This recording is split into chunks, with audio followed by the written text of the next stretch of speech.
What's going on, guys? Dan Watson, learningcameras.com.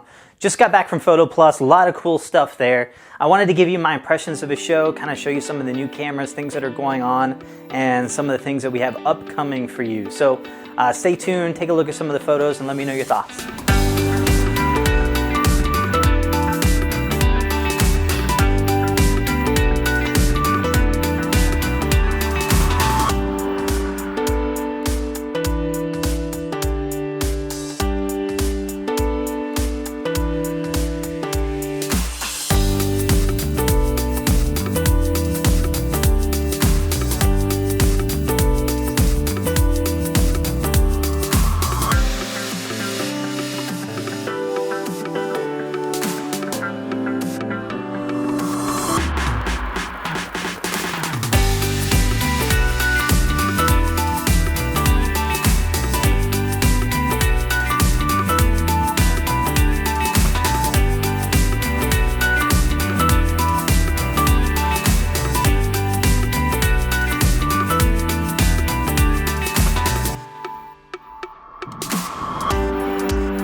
Now, this was the first time that my wife and I had been to New York, so we wanted to take some photos while we were there. You can follow me on Facebook, Instagram, and you can see a lot of these photos as we were there taking these trips. We were posting them. So if you want to follow us there, you can kind of get a little bit more behind the scenes.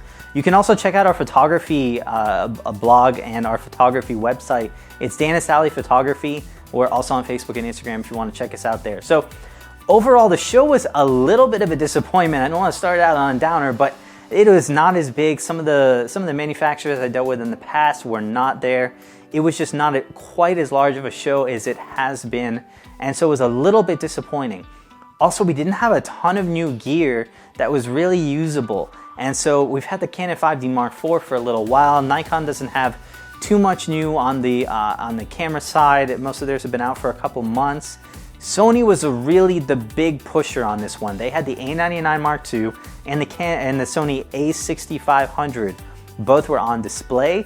Both were able to shoot with. You could not put cards in the camera, but you were actually able to use them, which is great because camera manufacturers like Panasonic and some of the other ones were really putting their cameras behind glass. So we had the GH5 there, but it was behind glass. They did have the G85 out, so that was nice because that camera is not out yet.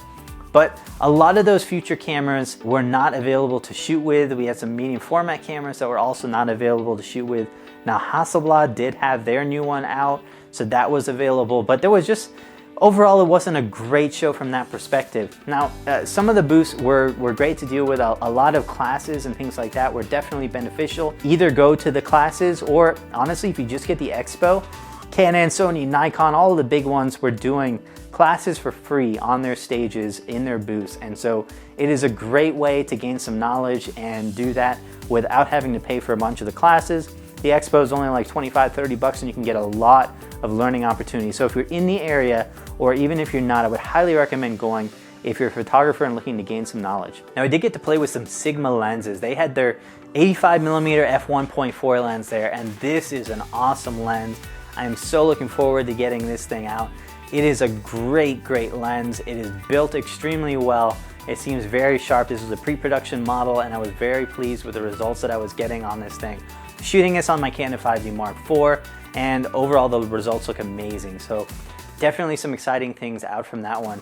Nikon did have some other stuff out there. They have a new lens. They have some VR stuff. So there were some things there, but overall, not a whole lot on that one. Now, a lot of them had booths that you could actually go up and take pictures with, and I will say the one that knocked it out of the park for me was Sony. So if you're looking for a best of show from this year, it was definitely Sony. Not only did they have two brand new cameras that aren't even out yet available to shoot for an early kind of preview on those systems, they also had some magnificent stages set up so you can actually preview it in real life. Canon, everything was pretty much locked up. You really didn't have anything to be able to shoot with on their camera. So it was almost like they're saying, oh, here's our new stuff, but don't actually use it. Don't actually take pictures with it. We don't want to compare it. But one thing that's really nice about what Sony and many of the others were doing is they're actually trying to get you to use their cameras. They've got them set up on display. You can shoot with them. You can shoot in a variety of different environments. You can test the autofocus system performance, zoom in on the images. The only thing you can't do is put your cards in them. So really, I will say, I want to give them props for allowing us to be able to actually use those cameras, unlike Canon. Now, Nikon did also allow us to use the cameras, so that was very good as well. So, I mean, overall, those are some of my impressions on some of the new systems out there. I did not get to play with things like the GH5, and so that was kind of a bummer. They don't even have one on display. You get your cameras cleaned. I got my Panasonic G7 I'm using for this clean. Got my Canon 5D Mark IV, my Mark III clean. So there's some little things like that if you have some camera systems, they're a benefit to go. Those are my impressions on there. Got some cool stuff coming up, so follow me, and I'll see you soon.